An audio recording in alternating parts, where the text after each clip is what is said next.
Hello, hello.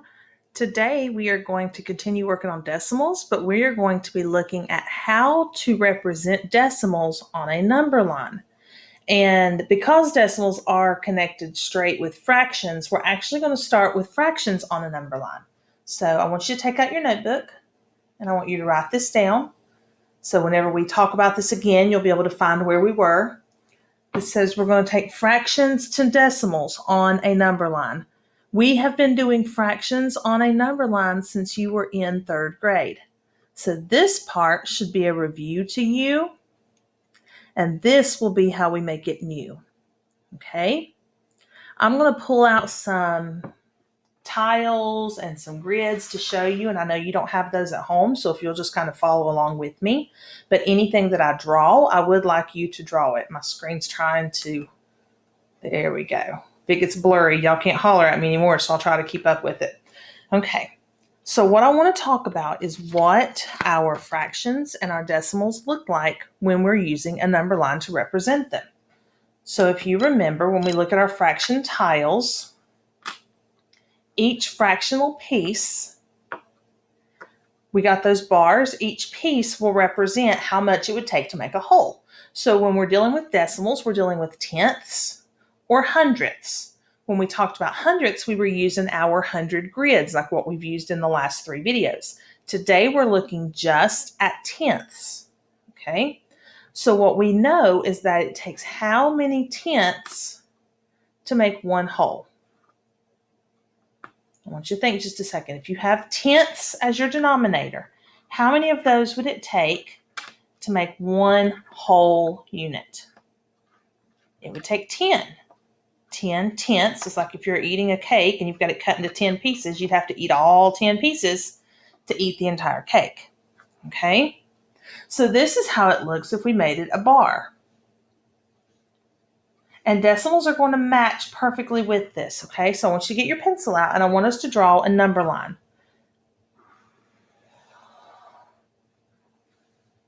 Okay, your number line does not have to be perfect.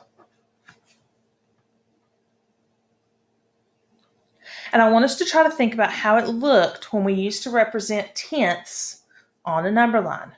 Before we would start, we would have no tenths. It's like when you're getting ready to run a race. How far have you ran? You've ran 0 tenths. You've not moved. You're still at the start line. And the end of our number line would be the whole, which we just talked about. The whole thing would be all 10 of your tenths. Okay? So in the middle, we're going to divide our number line into 10 pieces. Hopefully, this is all sounding familiar to you. Okay? So I have 1, 2, 3, 4, 5, 6, 7, 8, 9, 10. If you need to pause the video for a second so that you can draw that, that's fine. After you draw it, please go back and count and make sure that you have 10 spaces, because look at our tile. It's the distance. This is your fractional part. Okay? So this is 1/10. This is 1/10. Okay.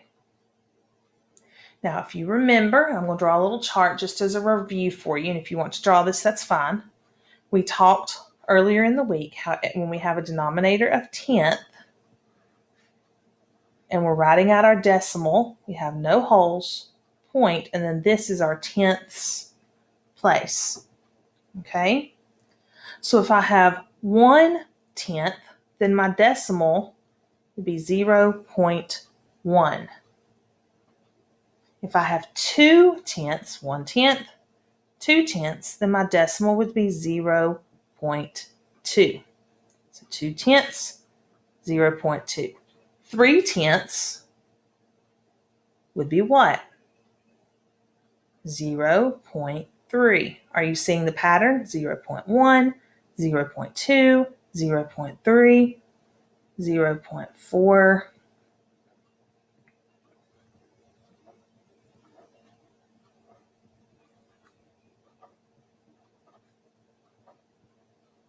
Now, when I get here, it wouldn't be 0.10 Because if I wrote 0.10, it would look like this. So we have to think about what our place value is telling us. If we have a hole, then it would actually move over, because I've been saying no hole, 0.9, no holes, 0.8, no holes. This time we do have a hole. We have one hole. So it would be 1.0.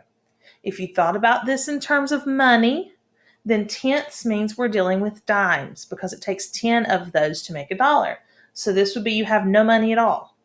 This would be 1 dime, 2 dimes, 3 dimes, 4 dimes, all the way to 10 dimes. And 10 dimes is the same thing as one whole dollar. So when we're thinking about our fractions on a number line and our decimals on a number line, when our denominator is tenths, I want to make sure that you can see and understand this pattern. I'll give you just a second. I want you to copy this down. If you need to pause the video, that's fine. Now, when you're ready, I want to talk about each one of these decimals and what they would look like on those grids that we've gotten used to. So I want to start with 0.1. If we read that decimal, we would read that as 1/10. So if we talked about putting this standard form decimal into word form, so we have 1/10, which would be 1/10. You see that that is the same. You read those the same way. In word form, this fraction and this decimal would both be 1/10. This fraction is 2/10. This decimal is 2/10, and they would both be written in word form the same way. Okay? Now on our anchor chart that we made in the very first video, I showed you a grid that looked like this. And it was cut into 10 pieces. 1, 2, 3, 4, 5, 6, 7, 8, 9, 10. And we shaded that to show 1/10 would be one piece colored in. 2/10 would be 2 pieces colored in. I want us to look at how that would be with a grid, the hundreds grid. Your denominator may be different, but your picture will look the same. So we have 1/10. This is how that would look on a hundreds grid. You have one row or column. You have one full section here shaded in. Okay? If I were to shade in 1/10 here, it would look the same. Our next one would be 2/10. Now we have more shaded in. We've moved a little bit further. If this was our little number line across the top, we've moved over just a little bit. So now instead of being here, we've jumped 1/10, 2/10, 2/10. Okay, I bet you know what's next. 3/10. That would be 1/10, 2/10, 3/10. It would be 10, 20, 30 hundredths. It would be 1, 2, 3/10. And this pattern continues all the way through the number line. So 1, 2, 3, 4, 1/10, 2/10, 3/10, 4/10, 1/10, 2/10, 3/10, 4/10. Okay. I'm going to show you every one of them because I want you to watch how the shading changes on this grid. So now we have 1, 2, 3, 4, 5/10.